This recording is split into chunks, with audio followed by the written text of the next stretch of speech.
little something this time of year that cannot be explained by computation. Oh, leave me out in my God's hand gears. A seasonal magnetic excitation. Can you feel the current racing through your PCBs? It's gonna be a hot, robot, so digitalistic Christmas. One for my read-only memory. Charge your mind and go metal hydride. Illuminate the tree with my LEDs.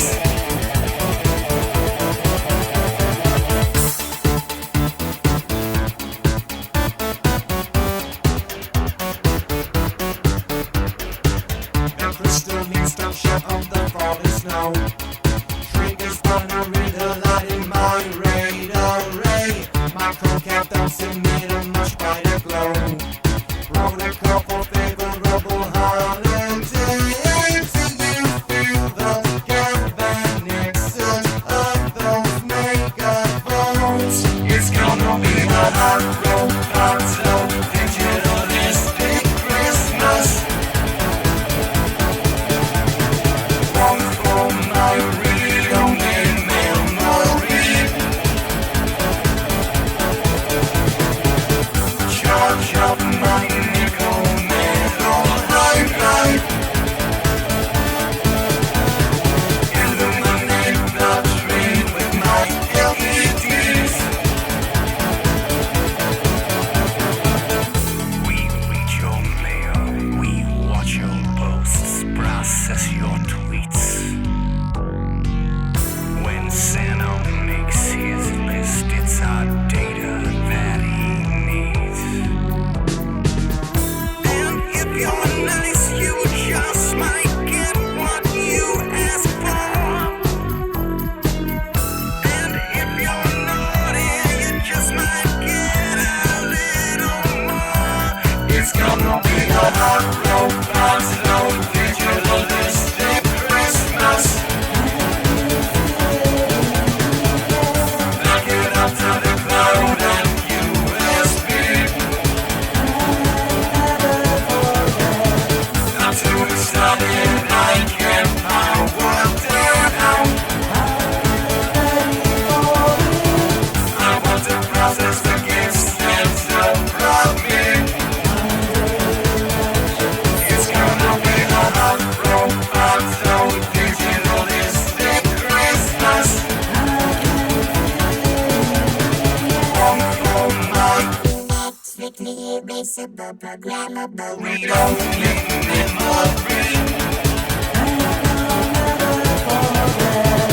Charge up my nickel metal hydride. Illuminate the tree with my LEDs.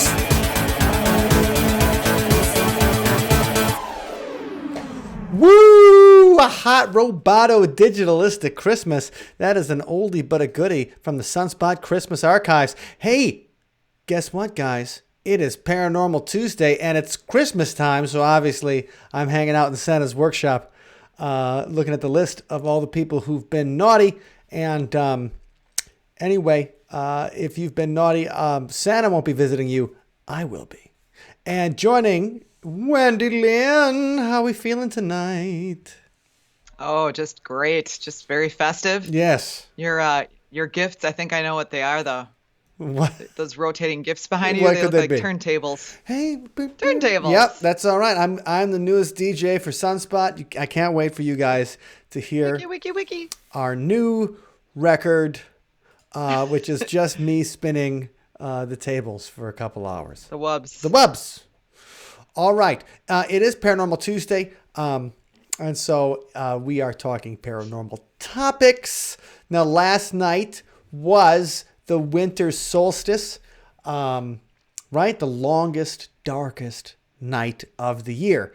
But also, there was a conjunction of planets of Jupiter and Saturn. Wendy, did you see the conjunction at all? I didn't see it last night, but I saw it tonight. Okay, how's it look? How'd it look? Yeah. Did it look like the Star of Well, with my Bethlehem? naked- Could you follow it all the way to Palestine to see with your frankincense and myrrhs? I mean, I don't know if I could, but I definitely saw it. It was very bright in the sky. Yeah. And actually Scott got out his camera and took some pictures with the mega lens. Sure.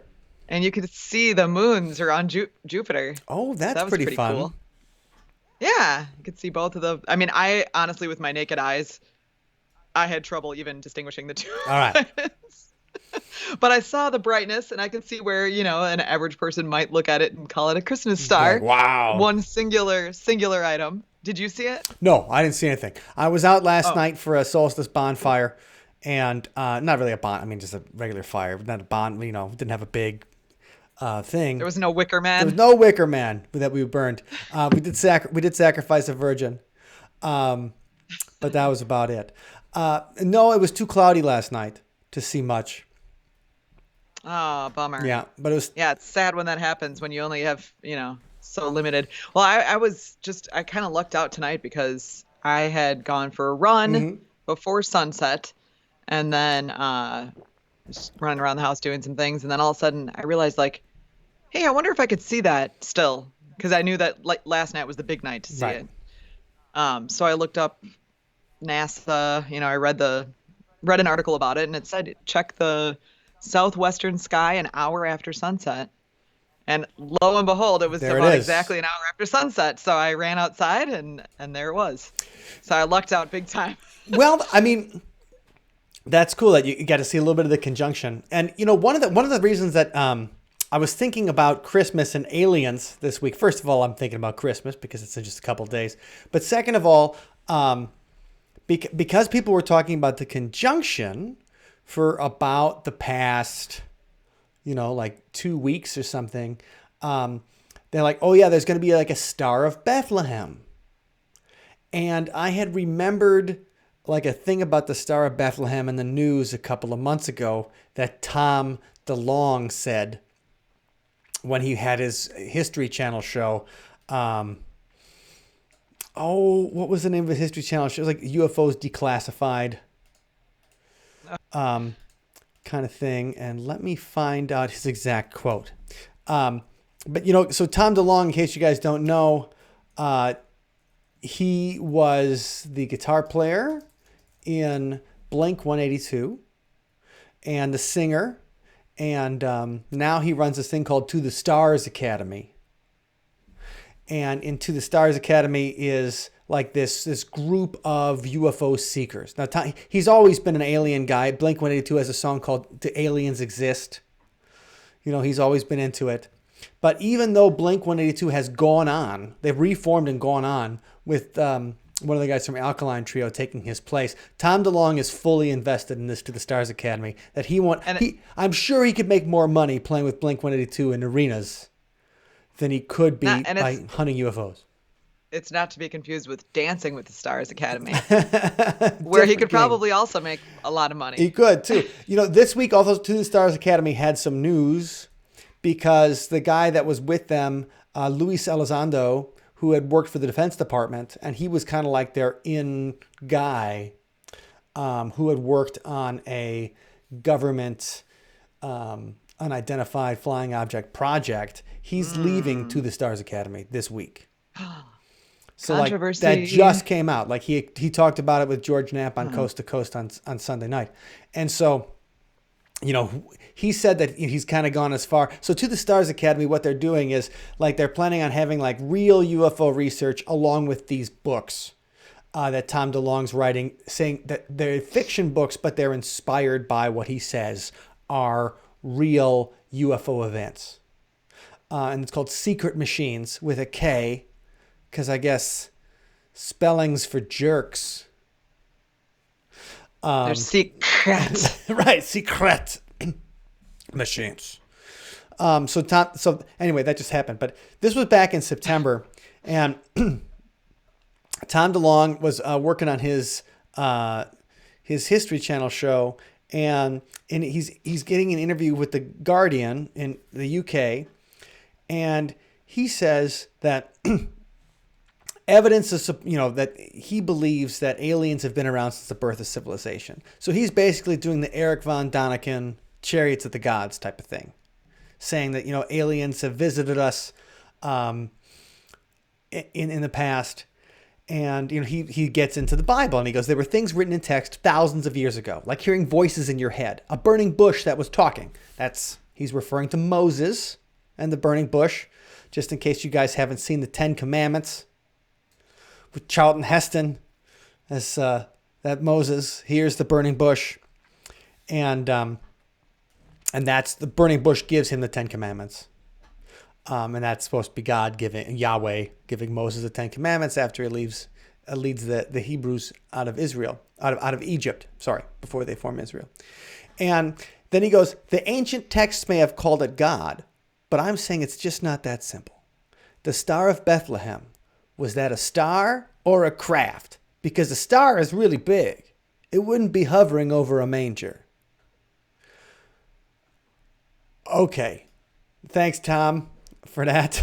The star, because, hey, man, a star's big. That's just not going to be over a manger, man. Right, dude. If it was a star, it'd be like taking up the whole sky, man.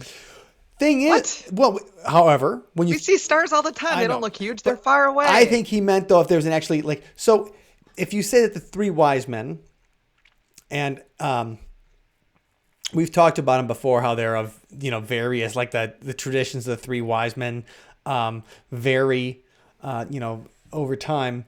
But if the three wise men really followed the star and they ended up in Bethlehem, then I think Tom DeLonge saying is that the star would have to be hovering over. You couldn't just show, like, if we look at a star in the sky, you can go north, right? But Wendy, if we looked at a star in the sky, we can see the North Star. It does not mean that it's going to lead us to Green Bay or Antigo or whatever. Right? So I think what he's trying to say is if a star was over the town of Bethlehem, then it was an alien craft leading them and not a star in the sky.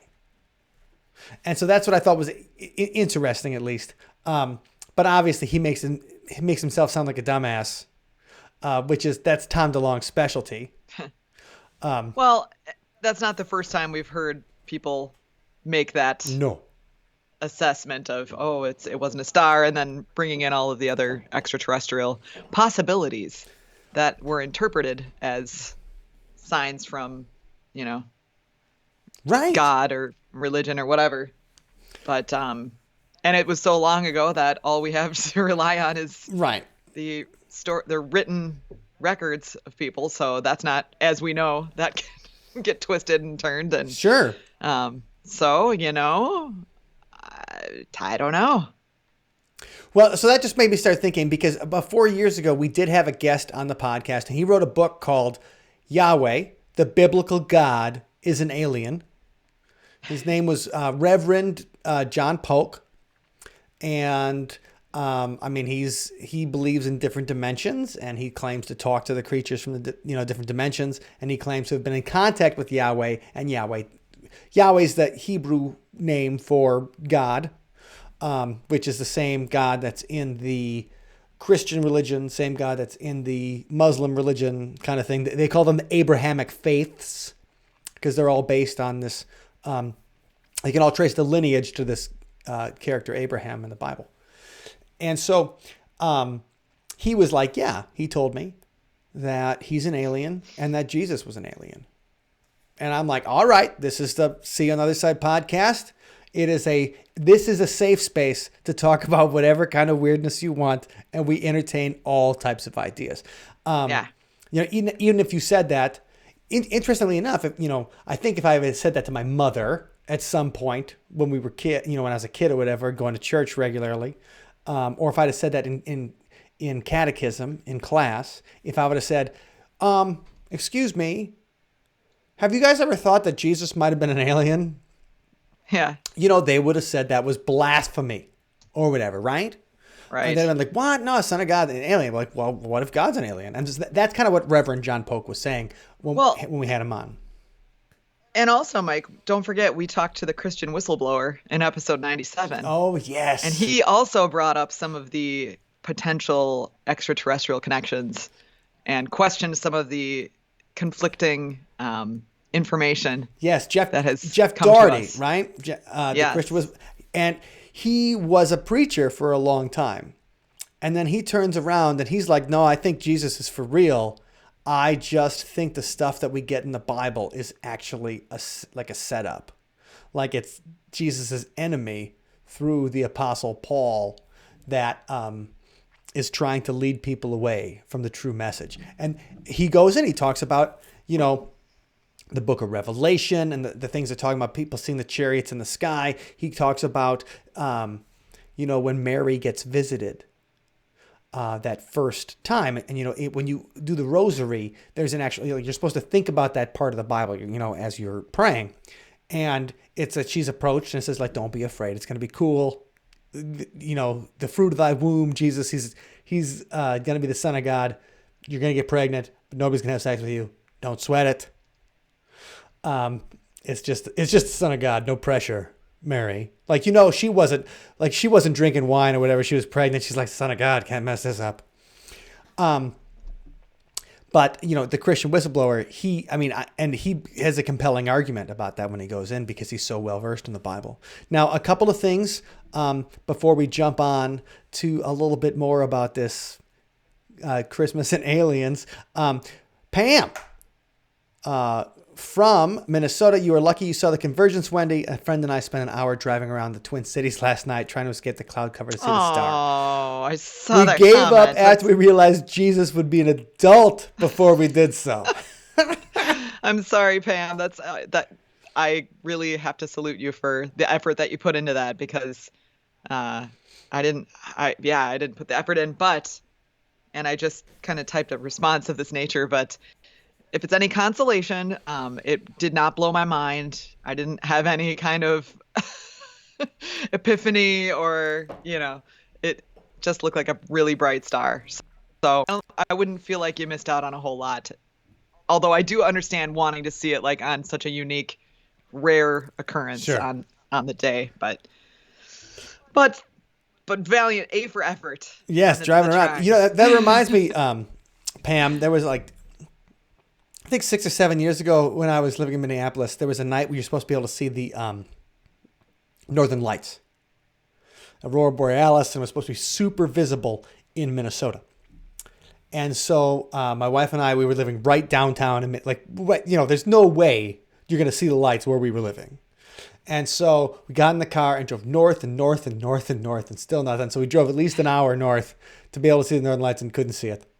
So I feel you. We drove, way past Blaine, I don't know. We were talking to Moose at that point up there. Okay, so Mark Ortiz. Hey, to Michigan. First of all, Mark, hope you're doing well. Prophet Yahweh, seer of Yahweh, was blessed to discover the lost ancient art of summoning UFOs and spaceships on demand. Since 1979, hundreds of UFOs have appeared on a signal for witness to see. Well, I tell you what. That's the kind of guy that we'd like to hang out with some night. Because the last time somebody said they could summon UFOs on demand was at the Michigan Paracon. Mark, that's right. I think you were there, Mark, but I don't think you came out for this. No UFOs were summoned. But people saw things. People saw things, right? I wish I would have saw something. I wish I would have. At that point, it was like, why can't we bring alcohol outside? We're already at the casino. If I'm going to have to sit there and stay at the stars, I might as well drink. I was seeing stars just from the lack of blood flow to my head from right. my neck being craned for so long. But the thing is that, and I was going to get back to this, is that, say, if I was in catechism and if I would have said Jesus was an alien, people would have kind of, they've been like, what? Shut up, dude. But they wouldn't have warmly received it. It wouldn't have been warmly received, which is funny, though, because, Tom DeLonge's thing aside, just throwing it out there because a star is really big, it wouldn't fit over a manger. Thank you, Professor DeLonge. He's mentioned in the WikiLeaks. Like Tom DeLonge is mentioned in the WikiLeaks with John Podesta, the former White House chief of staff and Hillary Clinton's. Was he the campaign manager? I think so. But he was, I mean, John Podesta, a very high up guy, also with a fascination with UFOs. And so Tom DeLonge thought that reaching out to him, he might be able to get a chance at finding out Defense Department information. And he eventually found some Defense Department information because Luis Elizondo was on his team, at least until this weekend. But the thing is, the idea that aliens are out there isn't even that weird to the Catholic Church. Like, they've been talking about it since at least 1588. Let me find. So, it's this idea that perhaps if aliens existed, would they have the same religion? Because if it's a God, it's a God for the whole universe, right?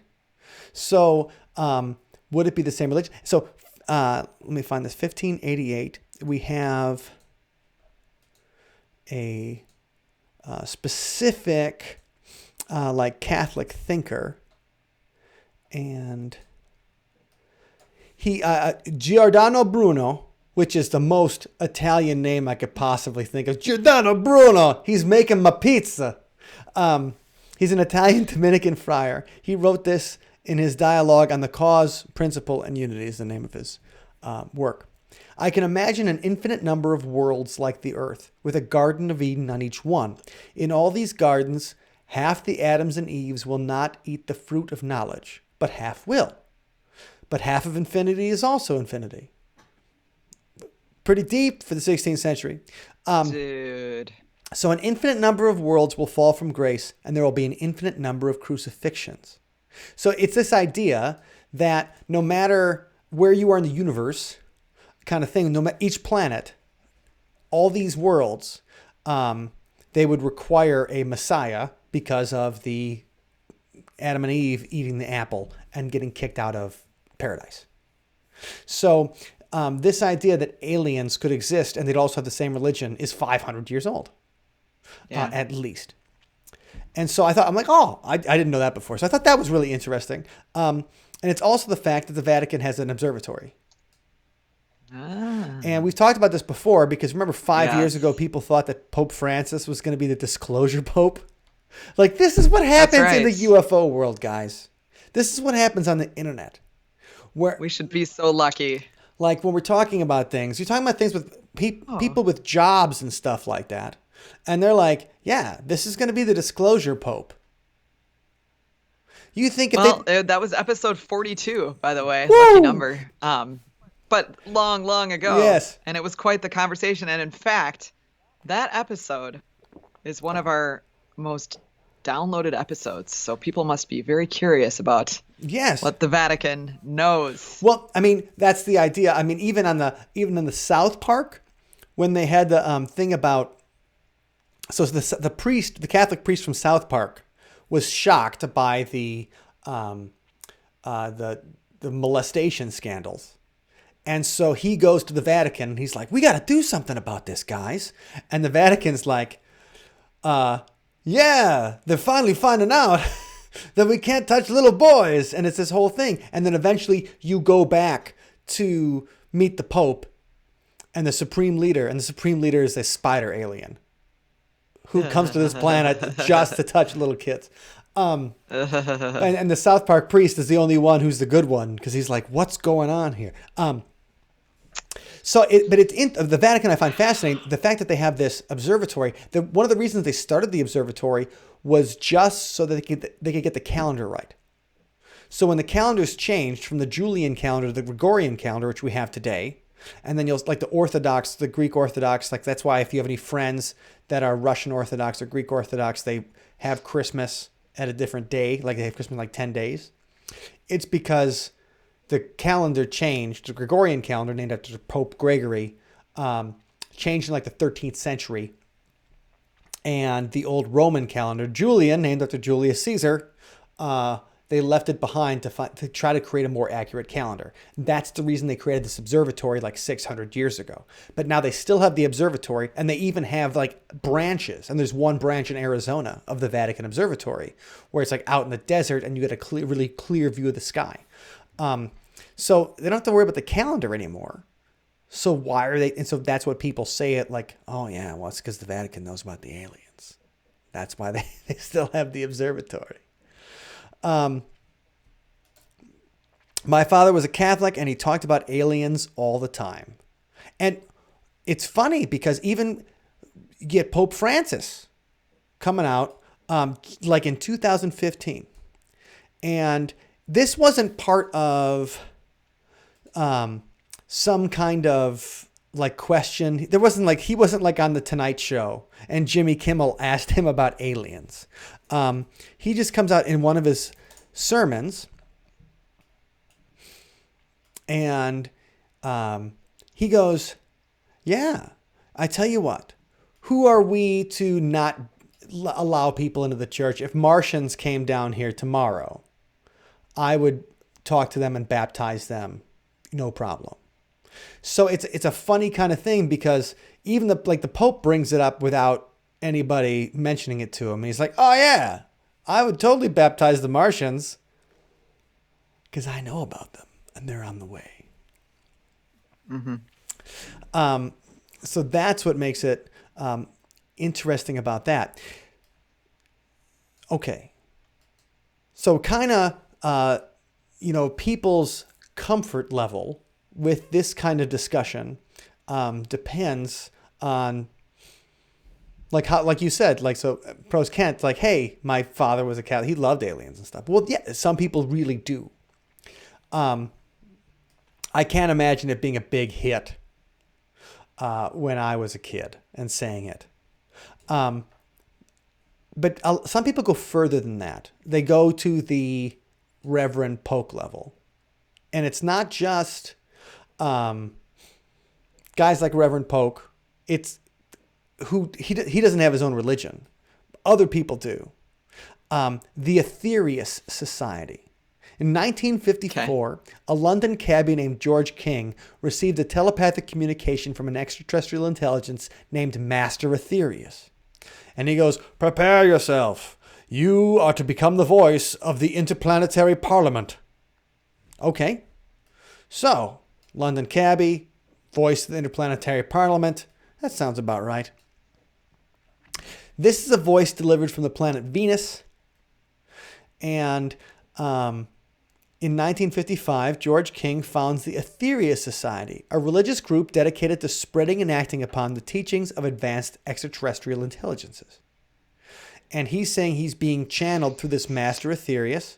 And these extraterrestrials take human form and they visit Earth sometimes, including Buddha, Krishna, Confucius, and, whose birthday is it in a couple of days, JC himself. He goes to Los Angeles to found the American headquarters to spread his belief in these gods from space. It's UFOs, spiritual healing, psychic powers. He gets on the BBC. I mean, the Aetherius Society actually gets a whole bunch of press. And even though he died in 1997, the Aetherius Society has 11 chapters across the world with headquarters in both London and Los Angeles. And so this idea that Jesus was an alien who came here to spread this message, that's out in 1955. Like the Aetherius Society is still around. And after the Aetherius Society in the 1970s comes Heaven's Gate, who we've all who we've all heard of. We've done a show on Heaven's Gate before. And we've all heard of them because in 1997, 39 people committed suicide when the Hale-Bopp comet came close to the Earth, and they had left a video, like a lot of video, of how they were going to achieve the next level.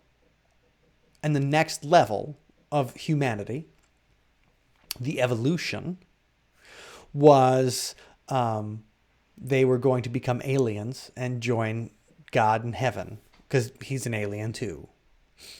And the aliens were here to help us evolve.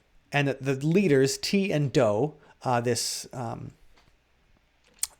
pair of people who started this group, they started it as a Christian offshoot. It's this idea that, oh yeah, Jesus is part of it.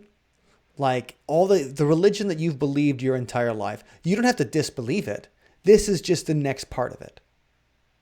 I mean, that's, when you think of religion comparatively, you think of Judaism, then the sequel is Christianity, because Jesus was the Jewish Messiah, or at least, the Christians, he's the Jewish Messiah. And then the sequel to Christianity is Mormonism. That's like part 3, because Joseph Smith was expanding on the Christianity of the people in Illinois and Missouri to eventually create the Mormon faith. And so that's exactly what they're doing with the Aetherius Society. And that's exactly what they did with Heaven's Gate. So this is the next level. And when you look at what people can believe, Wendy, if I would say to you, okay, Wendy, do you think it's more reasonable to believe in angels or aliens? Right. Like they're kind of in the same category for me. They are, but if you ask most people, so many people are atheistic now. If you would say to them that, what's more likely, an angel or an alien? They'd be like, well, an alien, of course, because of course there's life forms on other planets. It wouldn't even be they'd be like, sure, they may not think that they can get here, but they probably believe in aliens. They're like, oh, sure. I mean, I believe in aliens. We all believe in aliens. I believed in aliens for a long time before I believe in angels. Right? Even when I was a kid, I'm like, well, aliens kind of make sense. Angels coming out of the sky, going on your Christmas tree. I don't trust it. And so, with people experimenting with different kinds of religions, you think about the 1970s, you got the People's Temple, which is Jim Jones. That ended poorly in Ghana. And then you have the Moonies, the Hare Krishnas. You have all these alternative religions popping up, and and there's an explosion in Scientology happening in the 70s too. People were looking for something else, which is, the hippies and the New Age movement. And LSD was opening their minds. Man. So all this stuff is happening, and people are exploring different kinds of spirituality. And then somebody's like, do you like UFOs? Yeah. Do you know UFOs are, they come from God? What? Okay, I want to hear more. And so Heaven's Gate, they would just have recruitments at hotels. And they would have people, they would just do little things, kind of like little seminars in hotels. And then people would come and they would drop everything and join them. They would leave their kids, the whole thing. And you realize it's not that much different, besides the leaving your kids part, from people going to become a monk or a nun.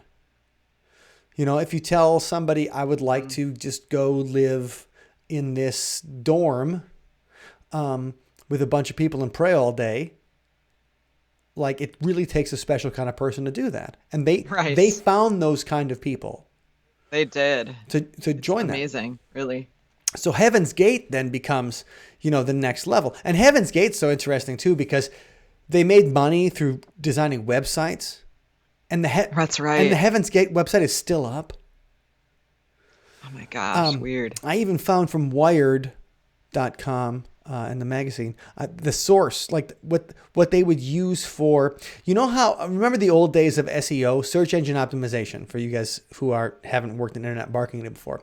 But search engine optimization, you would put keywords hidden on your website, because Google would look for those keywords to then let people know about your site. And the more keywords that were relevant, the better. And so you'd put a ton of different keywords on your site, invisible, So it wouldn't look weird to visitors, but Google would, when they crawled your site, they call it crawling when Google goes through, and that's probably from web crawler, which was one of the first search engines. And web crawler's logo was a little spider, remember? And this idea that the spider would crawl through the web, and then it would find all the sites that you were looking for. And so when Google crawls your site, take it from web crawler. God bless its soul. All right.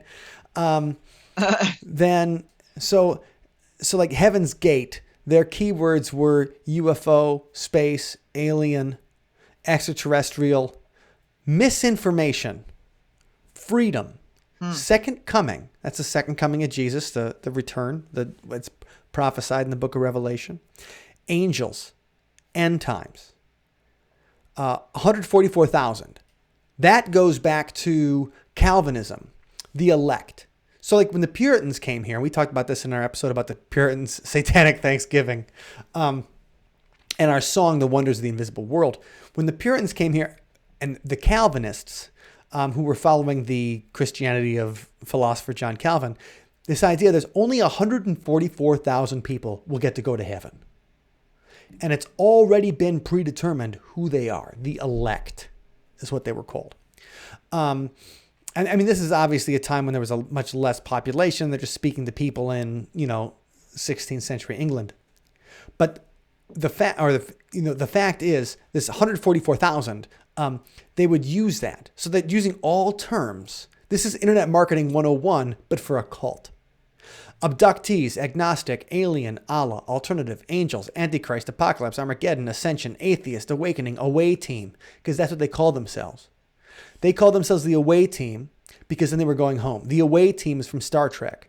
When Captain Kirk would build an away team, he would be like, you, Spock, and then a couple of red shirts who would then eventually get killed by the alien monster. They would be the away team who would go down to the planet. Disinformation, dying, ecumenical, end of the age, end of the world, eternal life, glorified body, God, God's children, God's chosen, Jesus' return, Jesus' teaching, kingdom of God, kingdom of heaven, Krishna consciousness, Lamb of God, last days, Luciferians, life after death, metaphysical, millennium. Remember, this is before 2000. And everybody thought that some big change was going to happen at the millennium. Like, I think the big change that happened to us, Wendy, was that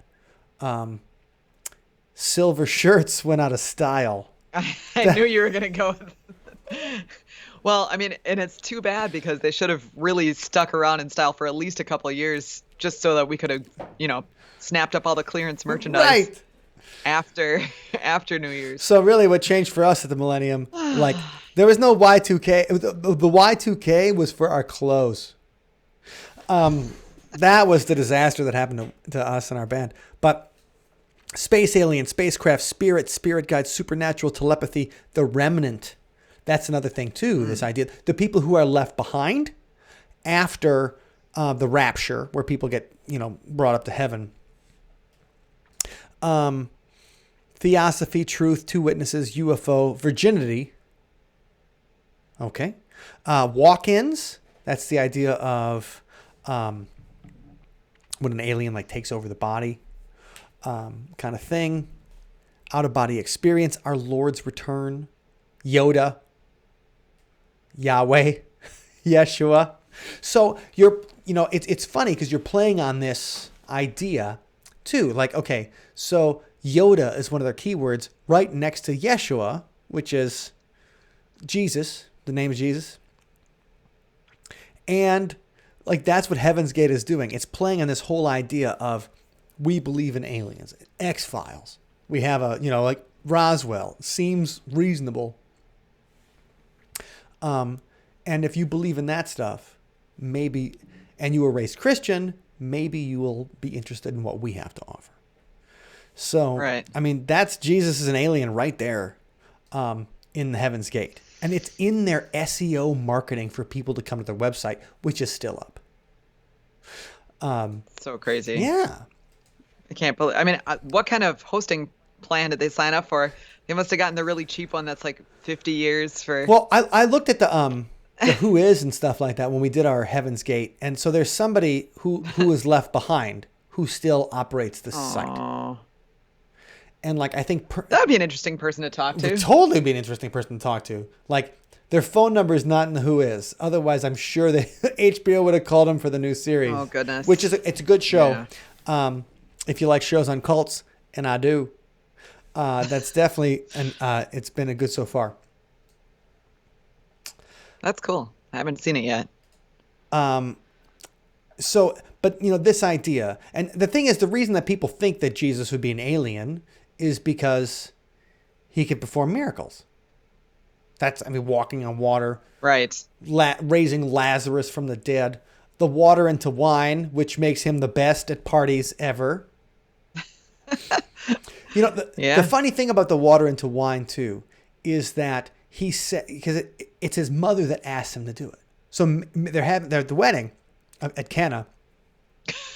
And really, Jesus. Honey, can you make a run to the liquor store? Really, please? Jesus' mom, Mary's like, Jesus, can you help us? We're running low. And that's the first time he does a miracle. So he does miracles at home or whatever, but that's the first time he does something in front of other people. And she's like, hey, we need some help here. We're out of wine. And he gets mad at her for it. Like in the thing, he's like, woman, don't tell me what really. I was even kind of shocked when I read it. I'm like, hey, Jesus, take it easy. Come on, you wouldn't talk like that. It's your mom. It's a wedding. Be cool. But he's, gets mad at her, but then he does it anyway.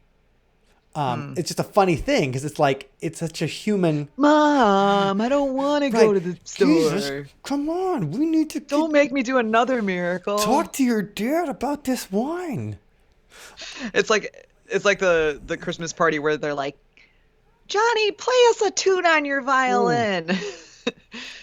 But I don't wanna. Mom, come on, don't make me do that. Jesus, come on, perform a miracle. Right. Make some wine for us. Give us some wine, you ungrateful prick. It's just funny. I mean, just imagine. It's a funny thing when you read the story of the wedding at Cana. And so other people have suggested this over time as well. The Aetherians, the Heaven's Gate. Ends up being a plot point in the movie Prometheus. So if you guys have seen Prometheus, it's about 9 years old now, so I can do a few spoilers.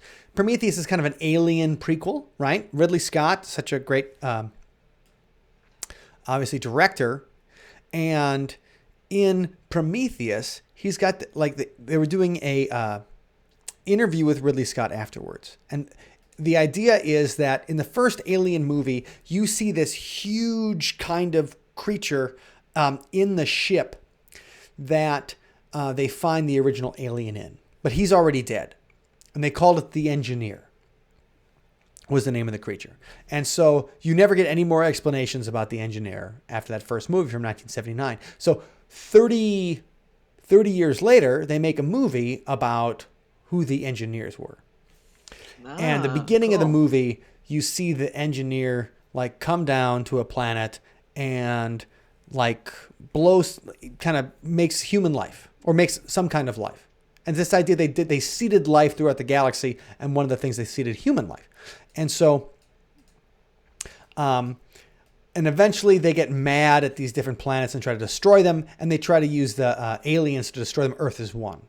And so in an interview with movies.com, Ridley Scott, they ask him, you throw religion and spirituality into the equation for Prometheus, and it almost acts as a hand grenade. We heard that the original script said the Engineers were targeting our planet for destruction because we had crucified one of the representatives, and that Jesus Christ was an alien. Was that ever considered? And Ridley Scott's like, yeah, we definitely did, but then we thought it was a little too on the nose. But if you look at it as our children are misbehaving down their scenario, there are moments where it looks like we've gone out of control, running around with armor and skirts, which of course would be the Roman Empire. And they were given a long run, 1,000 years before the disintegration actually started to happen. And you can say, let's send down one more of our emissaries to see if he can stop it. And guess what? They crucified him. So so they make Jesus an alien in Prometheus. is this idea that he's one of the engineers. And he comes down and he can do all these cool things because he is part of this race that, created humanity. That's also in John Carpenter's Prince of Darkness, which I would recommend you guys see in Prince of Darkness anytime. First of all, Alice Cooper is in it. Oh, hell yeah. And it's, it's a very spooky, kind of 80s film. But, they find this pure evil substance. And they later learn that, a couple of thousand years ago, two different aliens came to this world. And one was the devil and one was good. And Jesus was the good one and the devil was the bad one. And they were aliens that came to our planet and either inspired us or corrupted us. And that's part of Prince of Darkness. And that they use that as this main plot point, that Jesus was an alien, and it's UFOs and Christmas, and so what I just think is funny is some of these religions that pop up. You really find that they use bits of things that are in the media or that we believe, like Heaven's Gate uses the away team from Star Trek. You could see the kind of stuff they used in their SEO was very X-Files.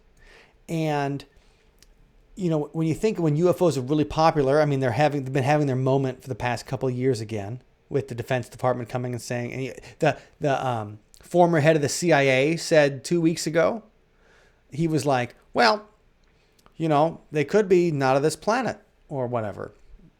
Mm-hmm. And that makes first of all, nothing that the head of a CIA ever says is just off the cuff. So there's a reason they want us to think that UFOs are real.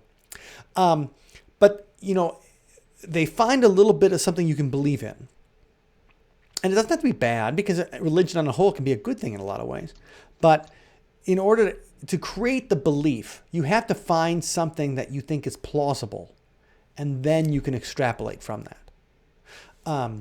And I think that's what they did with Heaven's Gate. That's what the Aetherians, they're still around, right? And Scientologists, their whole thing is aliens.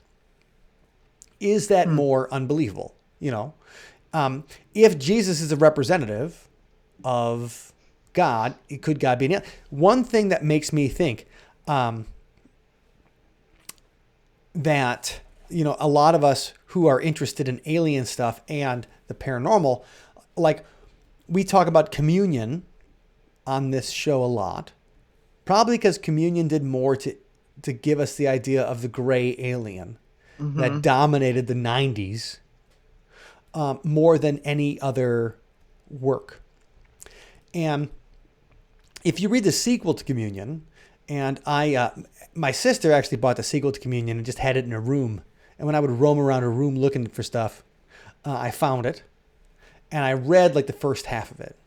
And so the sequel, so Communion was was listed as a nonfiction book and was New York Times bestseller. And Whitley Strieber, if you guys remember the book where it had a gray alien with the almond-shaped eyes on the front cover, and it was in every bookstore, in every grocery store. I would see at the grocery store in Milwaukee, Wisconsin. I'm not talking about, Milwaukee, Wisconsin is fairly cosmopolitan, but not really. It's Milwaukee. That's a stretch. It's still a major city, but, it was there. And that means it was everywhere, right? And so every grocery store in the country had this alien book, and it was a bestseller. And we all saw the grays every time we were walking, with bananas and stuff like that. Or I'd reach over and I'd want to get a whatchamacallit. And beg my mother for a whatchamacallit, I'd see Communion. And so that was a New York Times bestseller in nonfiction. Whitley Strieber, a year later, writes a sequel called Transformation. And Communion takes a religious twist in Transformation. in Transformation, the aliens aren't just here, or he never describes them as aliens. He calls them visitors. In Transformation, he says that they could be trans-dimensional humans. Maybe, Whitley. I mean, obviously, he's parlayed that into an excellent career. But he says that they're here to help us cross our souls over to the other side, to another dimension. So when we die, the aliens come and they help us cross our souls over. And they've done that through history. Right. Jesus is an alien. And so, as this goes through, the funny thing is his publisher takes Transformation off the nonfiction list and changes it to fiction against his wishes. So it's a fairly successful sequel, but for some reason they took it from nonfiction and moved it to fiction, like after they had already promoted it. And he's angry about that. And it was funny because that's when it took a religious twist or a spiritual twist, when the first one was not quite as spiritual. And so these ideas, like we think, okay, Reverend John Polk talking about the fifth dimension and shit like that, he might be out of his mind. Like or he's making stuff up to get people to buy books. The Aetherius Society, a London cabbie becomes the channel for God from, another planet.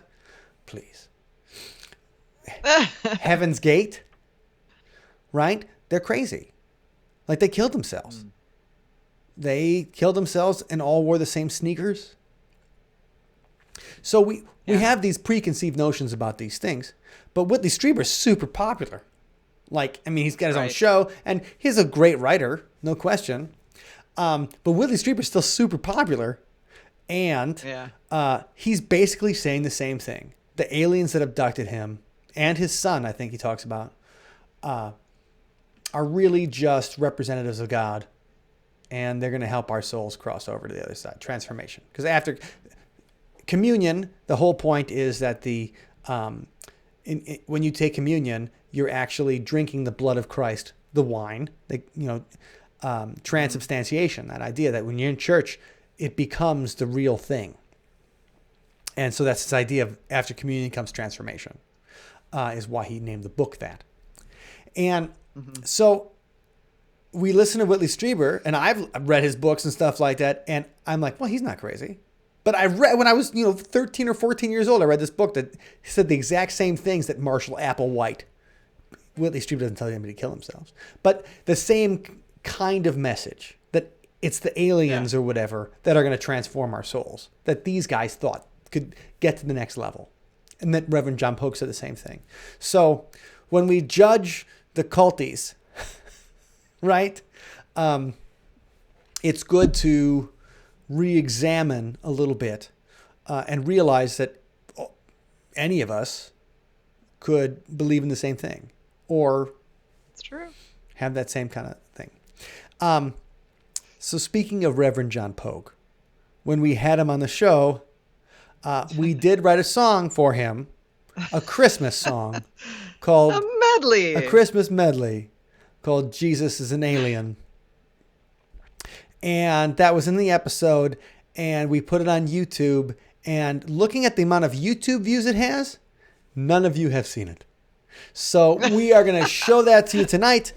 So you can, for the music tonight, here's Wendy and I working on a little song called Jesus is an Alien.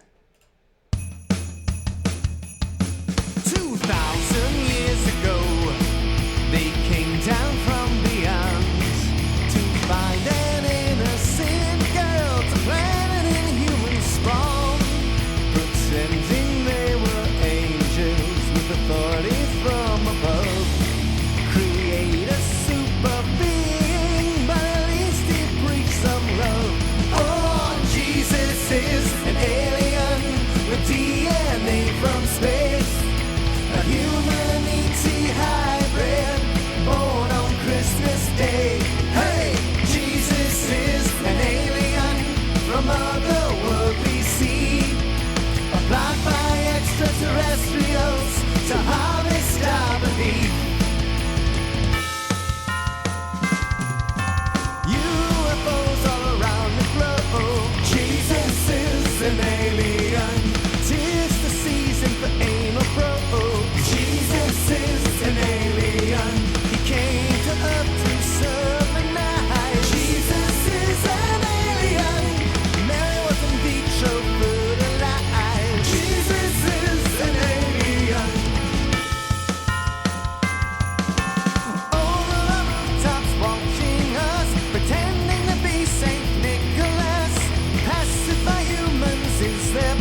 People think we're crazy.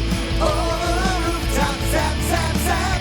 Wiping our minds with just a snap. Ah, Jesus is an alien, bred with human genes, to fight the Prince of Darkness, interdimensional enemy. A king of kings to rule us, but we nail him to a tree. He is half earthling, half a spaceman, half a spaceman. He is half an earthling, half a spaceman.